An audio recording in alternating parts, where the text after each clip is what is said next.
আসসালামু আলাইকুম এভরিওয়ান, সবাই কেমন আছেন? আজকে চলে আসছি আমি নতুন একটা হেয়ার সিরামের রেসিপি নিয়ে। এটা বানানোর জন্য ফার্স্টে আমি নিয়েছি পেঁয়াজ, নিয়েছি মেথি, নিয়েছি কালো জিরা, তেজপাতা, গোলমরিচ আর নিয়েছি অ্যালোভেরা। অ্যালোভেরাটা কিন্তু গাছের পাতাটা দেওয়ার ট্রাই করবেন। কেনাটা এখানে অ্যাভয়েড করাই ভালো, কারণ কেনাটার ভিতরে বিভিন্ন সময় বিভিন্ন কেমিক্যাল থাকে, যেটা আমাদের চুল এবং স্কিনের জন্য অনেক বেশি ক্ষতিকারক। সো হেয়ার সিরামটা বানানোর জন্য একটা পাত্রে আমি তেজপাতা, পেঁয়াজ, মানে যে যে ইনগ্রিডিয়েন্টগুলো নিয়েছিলাম আমি সবগুলো উপাদানই কিন্তু দিয়ে দিয়েছি। এরপর এটার ভিতরে আমি পানি অ্যাড করব। এখানে আমি 2.5 কাপের মতো পানি অ্যাড করেছি। 2.5 কাপের মতো পানি এটার জন্য যথেষ্ট।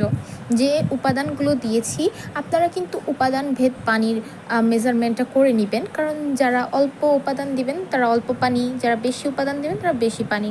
এরপর এটাকে আমি একটা চুলায় বসিয়ে দিয়েছি। এটাকে আমি 24 মিনিটের মতো জাল করেছি। 24 মিনিট জাল করার পর এটাকে আমি একটা ছাঁকনি দিয়ে ছেঁকে নিয়েছি। এবার কিন্তু এটাকে আমি একটু ঠান্ডা করে নিব।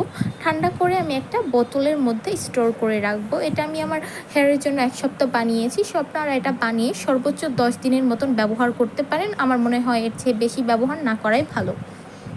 এরপরও আমি আমার হেয়ারে অ্যাপ্লাই করে দেখাচ্ছি। এটা কিন্তু আপনারা প্রতিদিন অ্যাপ্লাই করবেন, বানাবেন, অ্যাপ্লাই করবেন। সো দেখতে পাচ্ছেন আমার হেয়ারটা কত সুন্দর লাগছে। আপনারা এটা অবশ্যই ট্রাই করে আমাকে জানাবেন। আসসালামু আলাইকুম।